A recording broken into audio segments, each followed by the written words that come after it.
Bien. Les decía que seguramente a ustedes les habrá llamado la atención que cuando hacemos referencia al fenómeno histórico y su relación con lo que le sucede al sujeto, en este segundo capítulo de Conversaciones, Fuckelman aclara que esto implica una vuelta con una pérdida, ¿no? Esa relación de la historia con el sujeto implica una vuelta con una pérdida.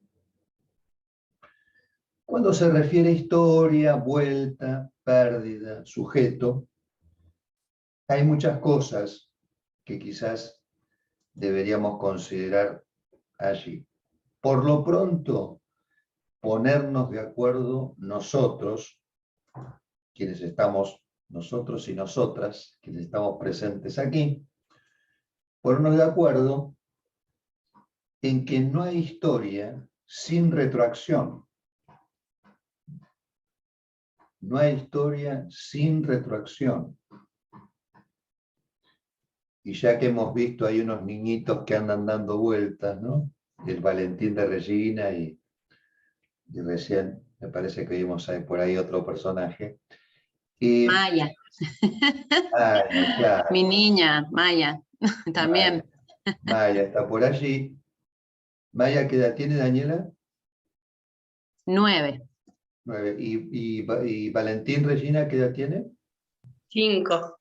5. ¿Hay algún otro niño por ahí dando vueltas? Sí, Bueno. Juan Alejandro. Alejandro el mío, tiene 5. Alejandro tiene 5. Tenemos 2 de 5, de 9. Para Alejandro, para Maya, para Valentín, se podría decir que la historia va a comenzar después de la pubertad. Es un modo de decirlo.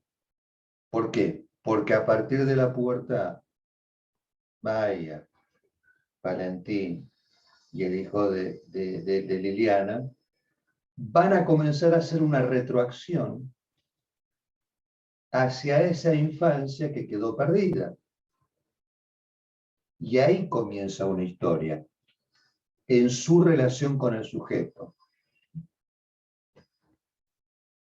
Por supuesto que hay una historia en juego en este momento, pero se podría decir que en esa historia los que están tomando registro sobre todo son papá y mamá, la familia. Para el sujeto mismo, esa historia comienza después de la pubertad, en tanto ahí se inicia una retroacción. Entonces le decía, nos ponemos de acuerdo en que no hay historia sin retroacción y que en esa retroacción hay pérdida. Cuando los chicos comiencen a hacer y a escribir esta historia en la pubertad, van a constatar que lo más íntimo, lo más personal, lo más propio de cada uno de ellos está perdido, y eso es la infancia. Entonces, es uno de los efectos de esa pérdida lo que nosotros conocemos como sujeto. Es un sujeto que aparece no sin pérdida.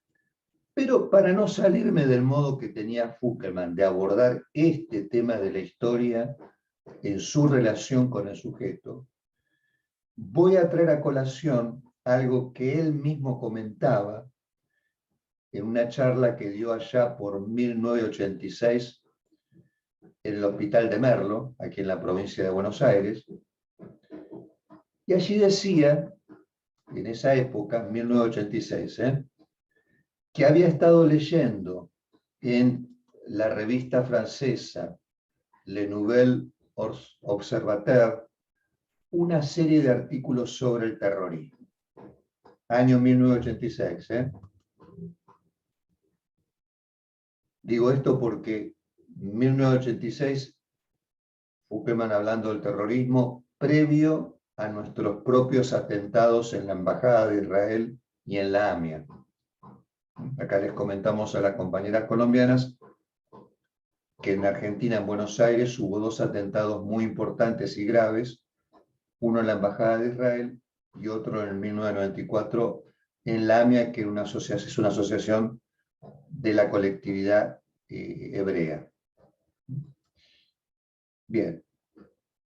Sobre esto que había leído Fukkelman en esta revista francesa, él hacía referencia a que el terrorismo ya en ese momento era un tema muy importante, tanto en Europa como en Francia. Pero asimismo contaba que en la misma revista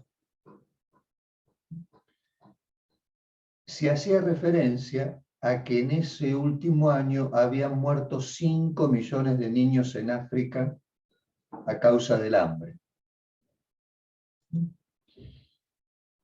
Y la noticia sobre los 5 millones de niños muertos de hambre en África le había hecho pensar a Fukkelman en el problema de las fronteras.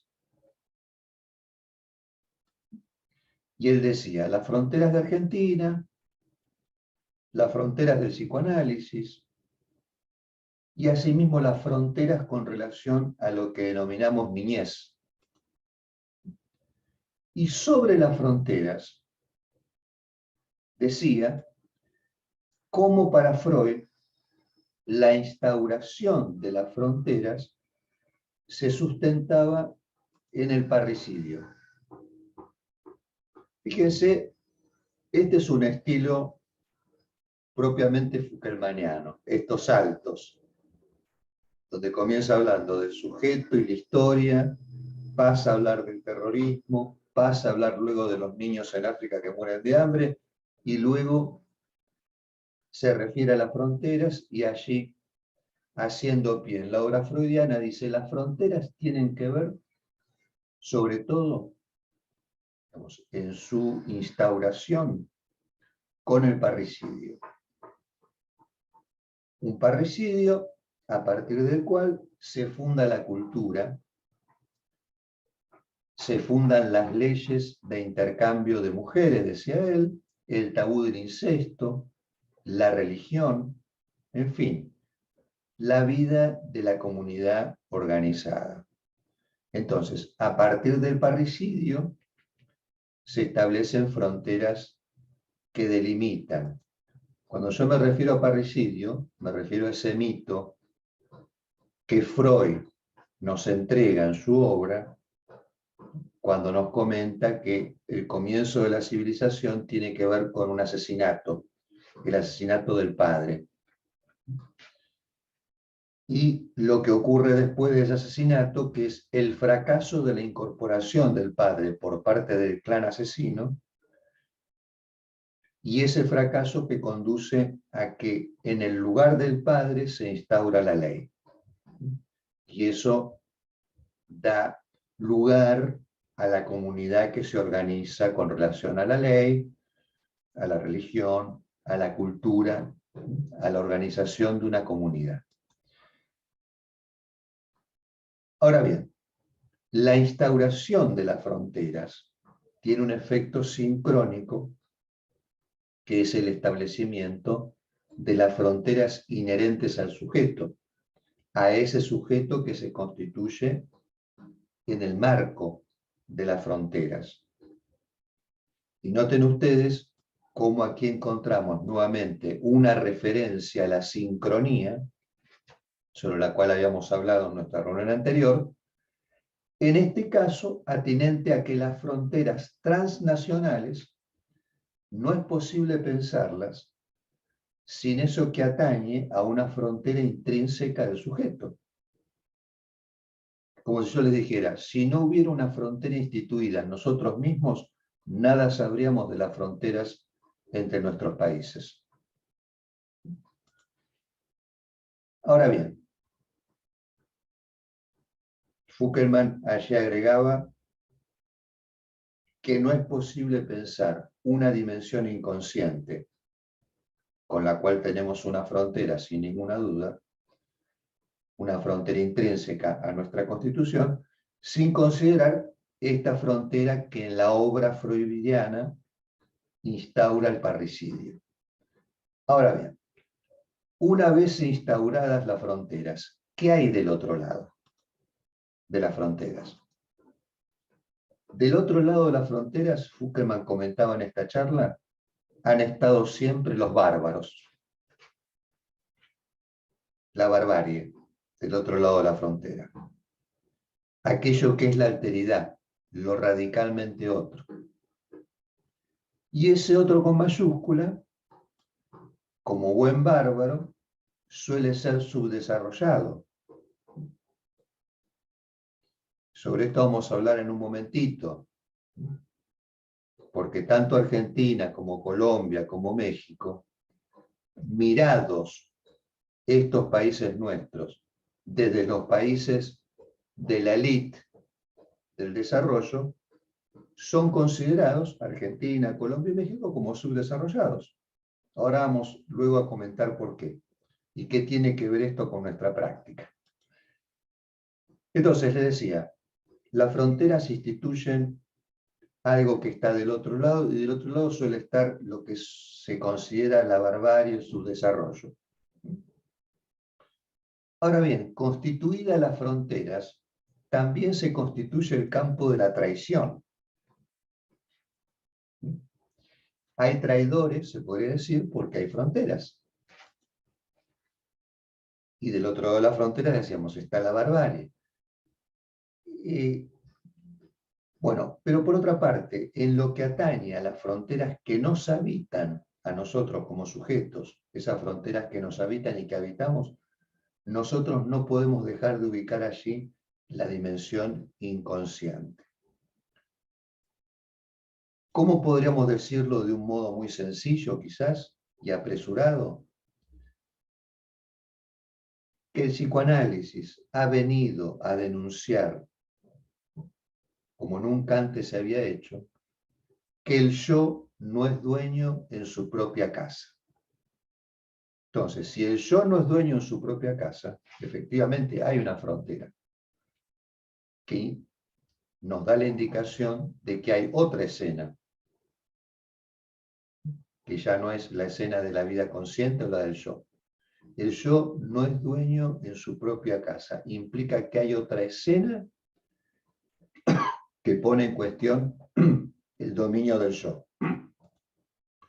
Un yo, nuestro yo, que por supuesto se maneja habitualmente como si fuera dueño y señor, o dueña y señora, en ese territorio que es el de la vida consciente. El yo se maneja como si fuera dueño en su propia casa hasta que algo viene a recordarnos en algún momento que todo es vanidad. Como dice el libro Eclesiastés de la Biblia, todo es vanidad. Bueno, algo viene a recordarnos en algún momento que este supuesto, presunto dominio del yo tiene sus límites, tiene sus fronteras. Y acá nos retrotraeremos a algo que conversamos con ustedes casi exactamente un año atrás, para más precisión, el 15 de mayo del 2021, conversamos con ustedes. Vieron que nosotros también ya podemos hacer retroacción. Ya tenemos una historia a la cual referirnos. En esa oportunidad nos referimos a lo que implica para el sujeto esa primordial relación con la alteridad. Para las compañeras que se sumaron este año a nuestra actividad, luego les pasamos esa reunión que tuvimos en el 15 de mayo del 2021, donde hacíamos referencia a esta relación que mantiene el sujeto con la alteridad. Porque fíjense que a propósito de las fronteras evocadas por Fuckelman, ser un inmigrante, ser un extranjero, es el estatuto mismo de nosotros como sujetos. Ese lugar, el nuestro como sujetos, que como tal está definido porque su hogar está en el otro con mayúsculas, está en ese país extranjero. es una paradoja, porque fíjense que nuestro país natal, en el que nos constituimos, en realidad es el extranjero. ¿Qué es el extranjero en esta metáfora? Aquellos que permitieron que nosotros nos constituyéramos como sujetos. Este estatuto pone en tela de juicio justamente el círculo de identidad de este sujeto. Podríamos decir que en la constitución de este sujeto, la identidad consigo mismo está excluida. Entonces, la exclusión de esta identidad consigo mismo nos condena a nosotros, como sujetos, a buscar la identidad en los grupos, en los pueblos, en las naciones, en las asociaciones, en los clubes. Y esa búsqueda de identidad,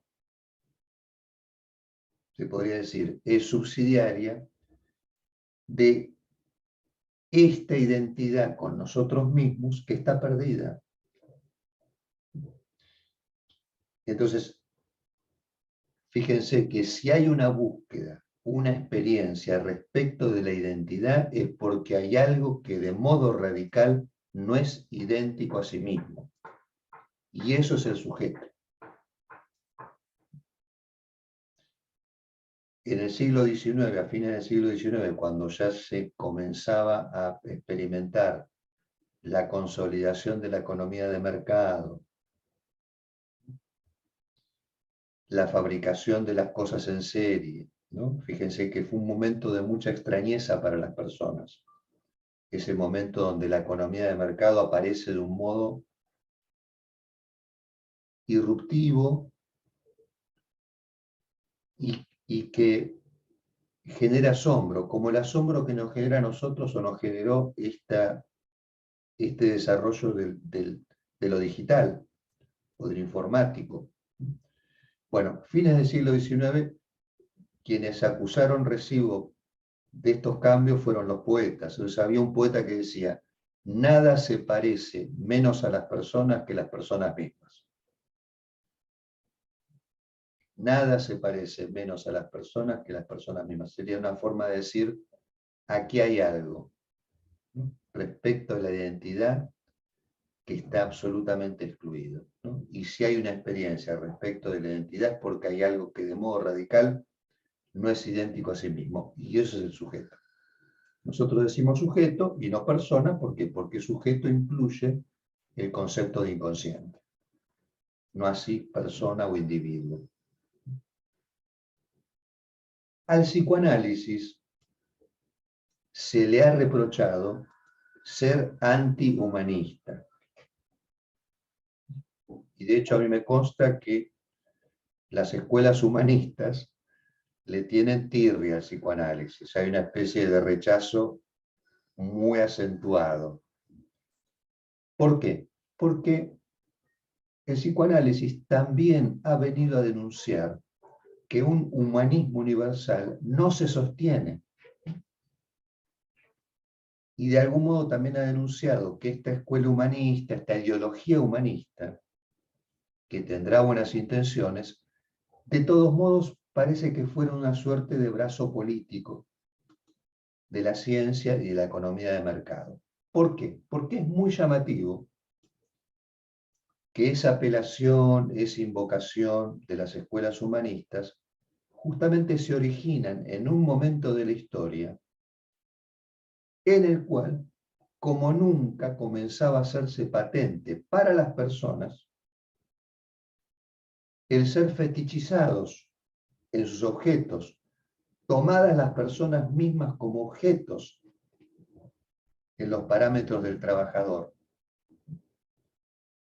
privados de su biografía y apropiados como estamos políticamente como vivientes en estos estados de excepción que habitamos, e incluso también complicados nosotros en nuestra capacidad de relatar experiencias. Entonces, es en este momento particular de la historia que surge esta apelación o esta invocación humanista que dice somos todos iguales, somos todos buenos, y en realidad el psicoanálisis lo que viene a plantear de manera muy clara es que ni somos todos buenos, más bien no lo somos, y somos buenos es porque tenemos que hacer un esfuerzo y una renuncia, y tenemos que perder algo, pero en el fondo, ¿vieron cuando dicen en el fondo es bueno? Acá no, en el fondo no somos buenos. Bueno, y de alguna manera, fíjense que acá respecto a las fronteras y a la segregación y a la exclusión,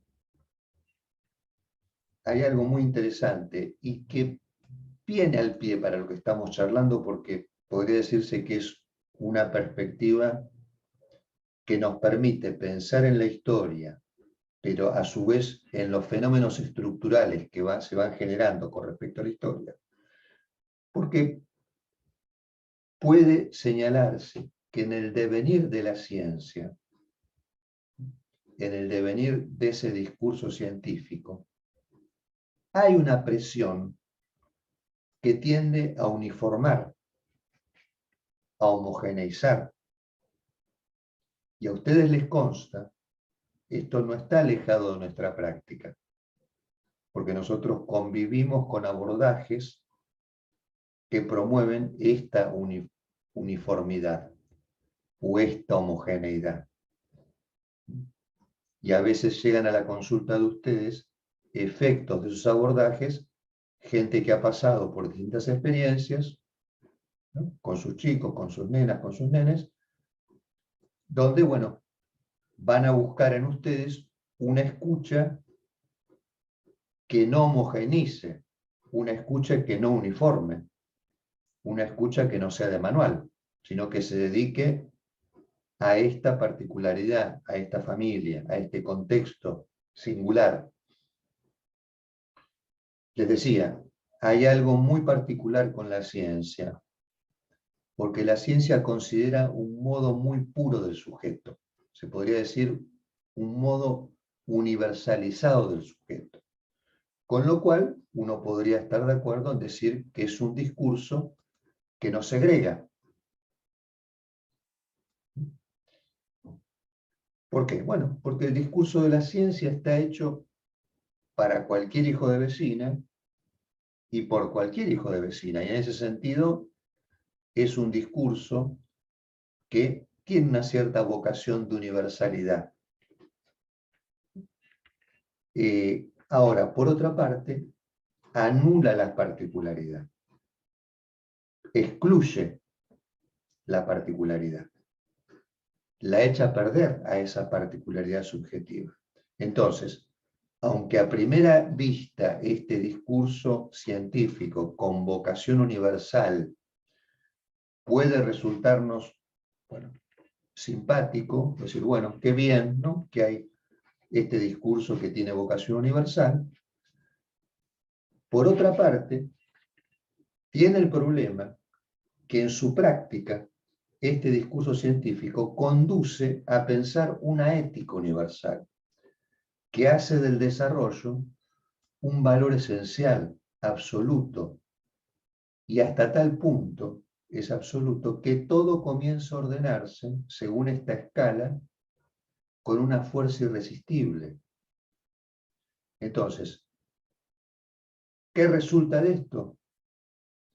Que quienes no se ubican en esa escala de desarrollo quedan por debajo, calificados como subdesarrollados. Entonces, hay una irresistible exigencia de desarrollo en este discurso científico, quiero decir, ¿no? Con lo cual, la mayor parte del planeta puede ubicarse en la pendiente de la decadencia. Y ahí vuelvo a los 5 millones de niños que decía Fuckerman habían muerto en África en 1986 y los que siguen muriendo. Entonces, este desarrollo del discurso científico, que ha traído, por supuesto, beneficios, avances con respecto al bienestar o la salud de las personas, también tiene un costado que se ha llevado puesto, ha deshecho las solidaridades comunitarias y familiares. O sea, el discurso científico, por un lado, tiene un efecto no segregativo, pero también este impulso uniformante de la ciencia es la aparición de segregaciones renovadas, que son en conjunto mucho más graves que los que hasta ahora se haya visto. Quizás yo les podría decir, lo que puede pasar a veces en la escuela, que también tiene una tendencia uniformante y de homogeneizar, y quizás esta tendencia uniformante, en la medida que se ha acentuado con el tiempo, ha hecho que no dejen de retornar efectos inesperados de nenes o nenas que no se adecuan a esa uniformación y quizás denuncian con las cosas que muestran, denuncian esto de que, bueno, acá no somos todos iguales, aunque supuestamente, bueno, esto quizás favorezca un cierto ordenamiento,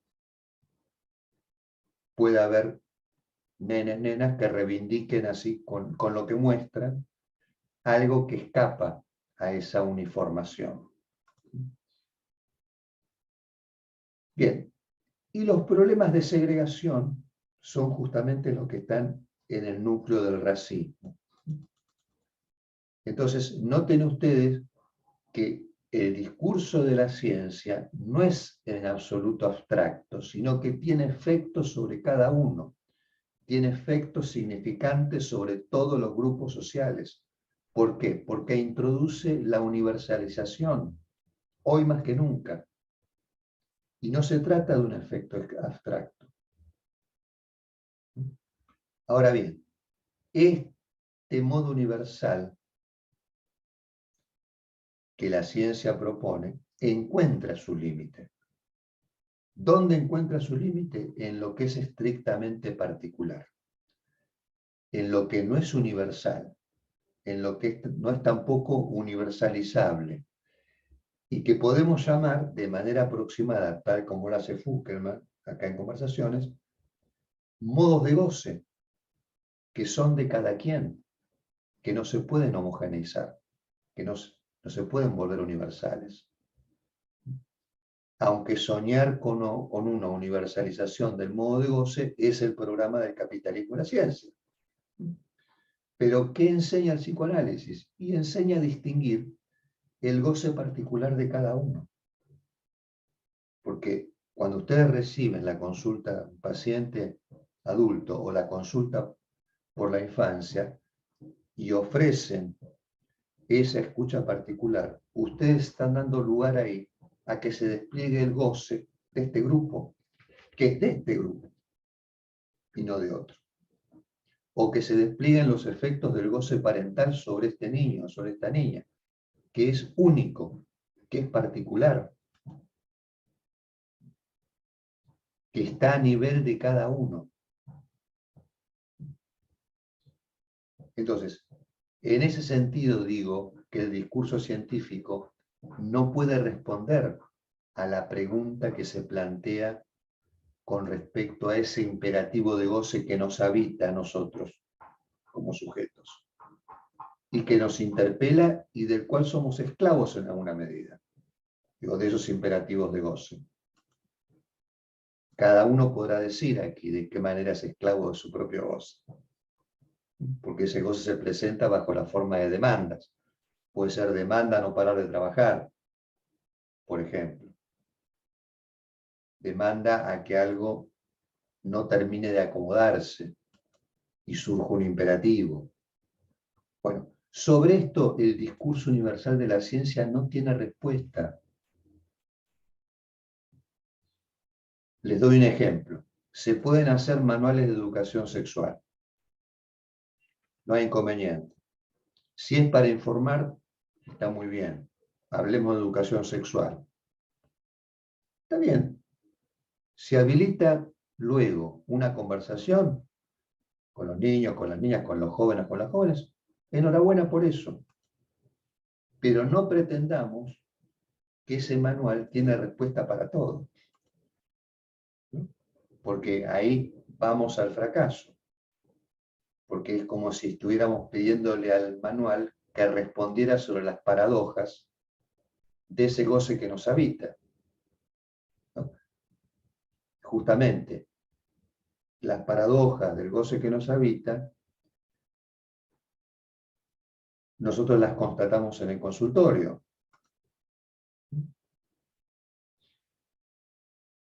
En todo caso, fíjense cómo de alguna manera este discurso universal que propone la ciencia ni siquiera tiene la eficiencia, muchas veces, en el campo nuestro, quiero decir, ¿eh? No estoy hablando de las ciencias duras, que es otro tema.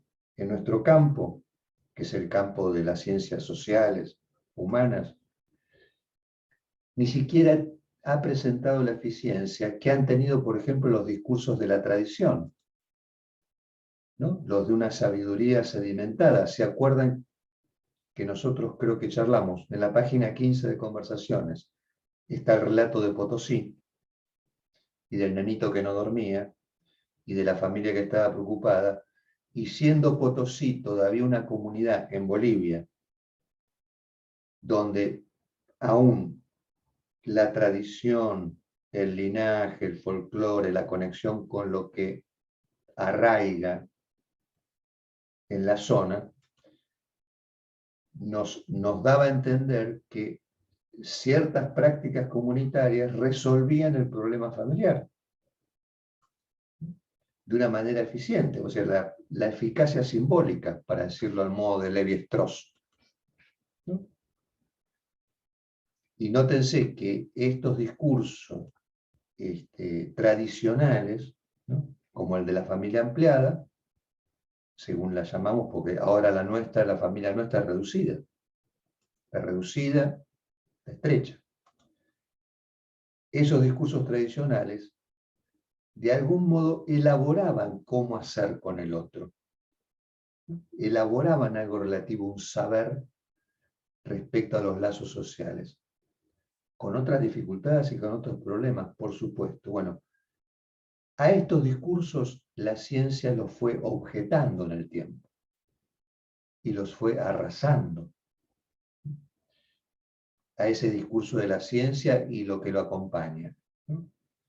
Que es como cierto discurso sobre, bueno, como yo le decía, sobre el humanismo.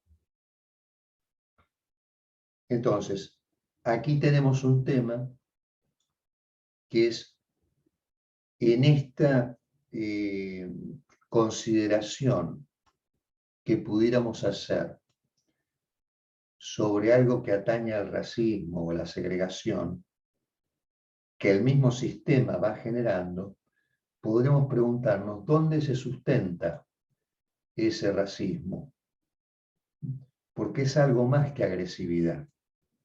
Hay una consistencia en eso que quizás merecería el nombre de odio. Y acá lo que podemos decir es que ese odio, ¿dónde se sustenta? Y acá nos encontramos con algo bastante particular, porque de algún modo ese odio, como yo les decía, también forma parte de aquello que nos constituye como sujetos. Y de algún modo se podría decir que en los fenómenos de racismo, de segregación o de exclusión, lo que se odia es cómo el otro goza. Cómo el otro goza. Y una imputación, consciente o no consciente, de que si el otro goza es porque me sustrajo algo a mí.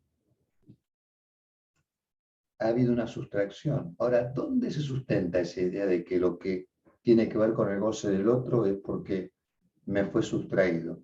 Justamente porque se podría decir que este odio, más bien, es a esa instancia que nos habita a nosotros, en la que hemos, de alguna manera, constatado, o no dejamos de constatar, aún a nuestra costa, que nuestra constitución tuvo que ver con una sustracción de goce, con algo que se perdió, con un goce perdido. Acá nos llevaría mucho tiempo quizá volver a referirnos a cómo el lenguaje significa una pérdida de goce, cómo de alguna manera la constitución nuestra como sujetos va de la mano de una alienación inevitable y necesaria, en la cual nuestra familia nos ha transmitido el lenguaje, y en esa transmisión hay algo que ha quedado perdido, pero que no deja de retornar en nosotros, como perdido y generándonos cierto trastorno. Cuando Fuckelman en este capítulo cita el ejemplo de una persona a quien atendía, quizás ustedes lo recordarán, ahí cita un ejemplo de una persona que la atendía y que no dejaba de hablar de Evo Morales, ¿no? que fuera presidente de Bolivia. Y Fuckelman se preguntaba, ¿para qué esta persona hablaba de esto? ¿Qué satisfacción estaba en juego en esa referencia a Evo Morales? ¿Qué goce podía estar allí presente? Lo mismo que nos preguntaríamos nosotros cuando alguien habla. Lo mismo que me podrían preguntar a mí, Miguel, ¿qué se satisface en usted? ¿Qué goce está en juego en esto que está haciendo ahora transmitiéndonos? Y yo tendría que dar ciertas vueltas sobre cuestiones propias para poder transmitir algo de qué satisfacción se pone en juego ahí. Bueno, Fuckelman comentaba que esta misma persona había dicho con anterioridad que había algo no analizable. ¿No? Como decir, bueno, mire, sobre esto no se... El paciente le había dicho, esto no es analizable. Entonces, lo que entonces se le ocurre a Fuckelman es ahí una intervención muy sutil, muy propia de este estilo fuckelmaniano, y le dice en ese momento que a él le parecía que Evo Morales, bien o mal, se ha visto así de otra manera, era portavoz de aquellos que no tuvieron voz ni voto durante mucho tiempo en Bolivia. Pero que él también le constaba que había ciertas zonas en Bolivia perfectamente detectables porque es la medialuna boliviana, que es la zona más rica de Bolivia, donde se preferiría que estas voces fueran nuevamente acalladas. Entonces, fíjense ahí que en esa intervención, de modo alusivo, Fuckelman toma a Evo Morales, el cual había mencionado el paciente, como representante, ¿no?, de aquellos que, bueno, no tenían voz y ahora la tienen, y deja a los santacruceños la certeza de que hay algo allí que no es analizable. O sea, por vía de una temática que el paciente había planteado, en esta intervención le dice, bueno, aquí usted mismo está habitado por Evo Morales y por los santacruceños. En usted mismo se puede constatar alguien que dice, vamos a darle voz a los que no tienen, pero hay otro que dice, mejor acallemos esas voces. Bueno, lo que para nosotros señala Fuckelman en esta entrevista de conversaciones es que la reflexión que podemos hacer sobre la historia política latinoamericana y la estructura del sujeto justamente implica un punto de pérdida, y esa pérdida es el contacto con el goce. Ahora bien, esa reflexión que compromete al sujeto en su contacto con el goce requiere trabajo analítico, aunque más no sea porque de algún modo es necesario que aquello que decimos, cuando nos analizamos, nos haga cosquillitas, nos toque en algún lugar del cuerpo, sobre todo, por decirlo de un modo benévolo, ¿no?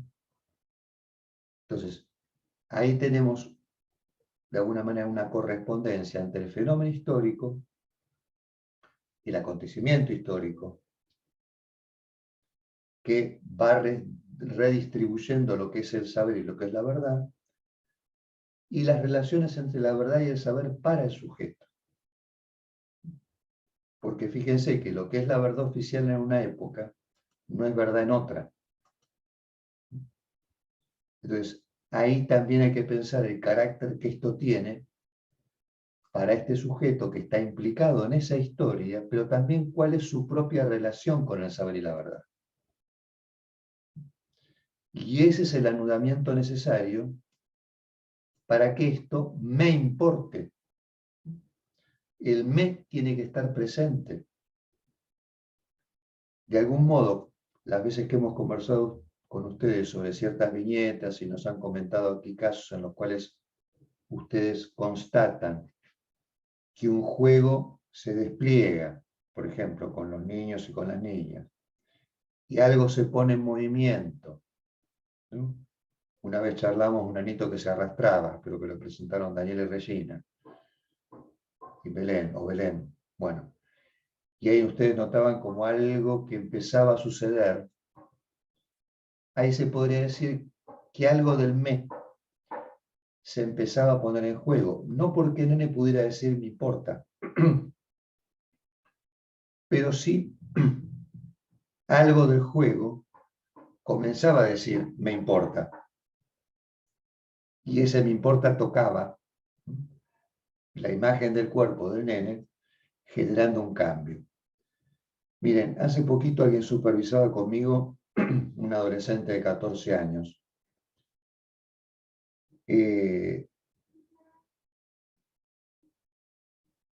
Y a mí me parecía muy interesante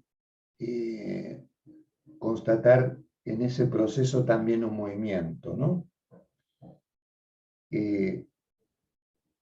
Algo que iba, digamos, de una prevalencia de la imagen de la muchacha de muy pocas palabras, ¿no? Donde predominaba una escena de demostración, hacia otra en la cual había comenzado a aparecer del lado de la chica, me importa tal chico,